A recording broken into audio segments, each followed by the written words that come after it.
Yep, I could fix that. I got a text SMS message yesterday. Chevrolet, United States property. Curb weight, 5,200 pounds. Make and model, Chevrolet. Stock number, date of manufacturer, 0784. Contract number, DAAE 07-82. C4060. Warranty, 12 months, 12,000 miles. Even has a part number. Seat belts are mounted on the panel here behind the seat, whereas on the Suburban they're mounted on the floor. I got the message yesterday that I should check this Blazer out. I've passed by it several times, but never stopped because it was nighttime. Got some turbo mufflers. It's lifted. Hockey pucks. Lifted. Diesel 6.2 transmission. Probably a turbo 400. I don't think Uncle Sam wants any 700s. Yep, turbo 400, 97,000 miles. Army surplus. Usually these have 10, 15, 20, 30, 40,000. This has been used. Single front shock on mine. The other side of that bushing was worn right through into the frame. I called a guy in Iowa, supposed to send me a quote for 4 of those for my Suburban and my Blazer. I wonder how that mount is attached to the frame, unlike mine that's coming off. Extra big leaf spring on the bottom. Overload spring.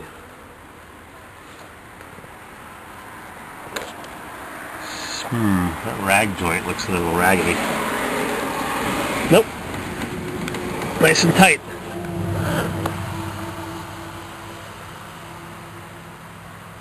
Front tires are no good, but the back tires look real good. Veterans of Foreign War, Potsdam, New York, post 1194. Never forget, veterans served us while they were young and healthy.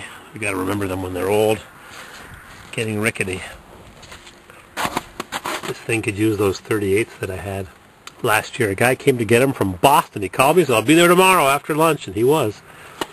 It's got a skid plate, but the tank looks a lot smaller than the skid plate would allow for.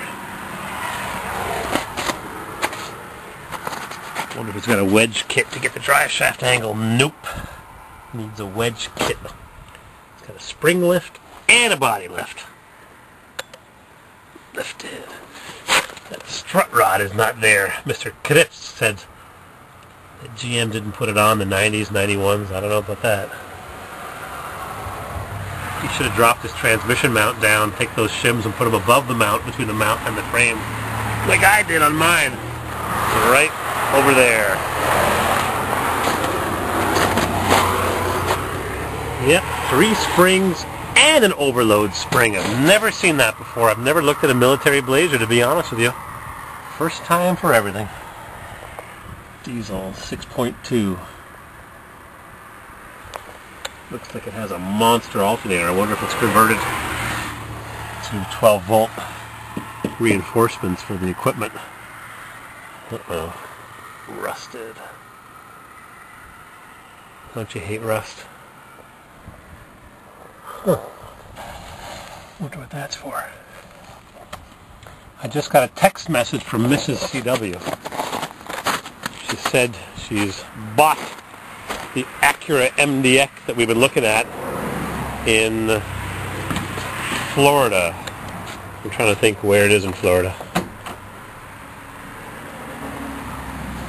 It's on the Gulf Coast side, which is the left as you look at the map. Sanford, Florida, that's Orlando. Bonds. Yep, 24 volts. Never worked on one of these. That's the big GM 100 amp alternator that you find in the Cadillacs. Looks like someone's put a new injection pump on.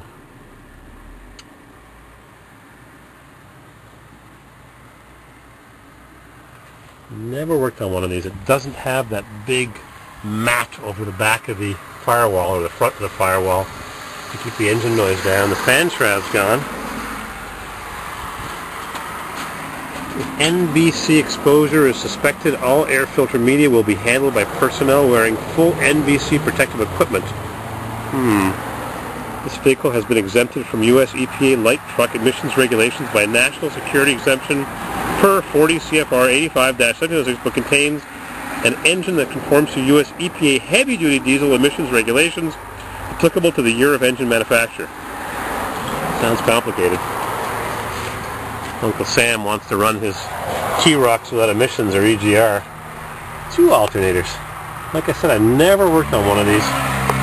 It's got the engine tag here, the option tag, gear speedometer, sleeve speedometer, axle rear, transmission automatic, MX1, tire 1000, 15, steel, generator dual Delco, tire 1000, color combo solid paint, color combo camouflage, trim combination bronze, seat high back bucket, adapter speedometer, axle base ratio, engine V8 378 cubic inch, 6, which is 6.2, emission systems federal, tires 1050, Army vehicle identification marking, single color combination camouflage, interior trim bronze, wheelbase 0. Want the VIN? 1G8ED18J9EF, and the sequence number is 191008. Looks like these power steering hydro boost lines are stretched a bit without lift kit. It's got a lot of lift. The overflow bottles on this side, where the battery would normally be on a passenger 6.2, a civilian. Nice to be a rich company like GM. You can engineer so many different things. Interesting, huh?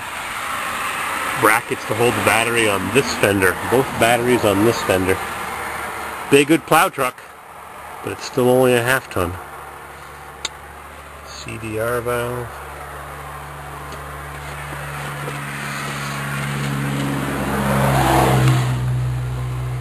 It's got a new solenoid for the glow plugs. On my truck, it's mounted over there. 84, my favorite year.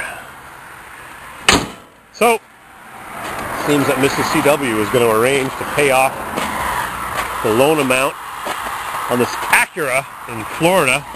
We'll be heading to Florida in about a month or so and drive this thing back. Too bad there's no Corversos at the same time. Skirt. Keep it looking pretty. Alright, so now I checked out the CUCV, the CUCV. Maybe I'll buy it. Or maybe I won't.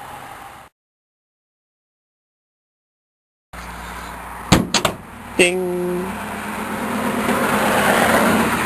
I wanted to take a picture of the sticker. I've never seen the sticker before. That's it. We're done.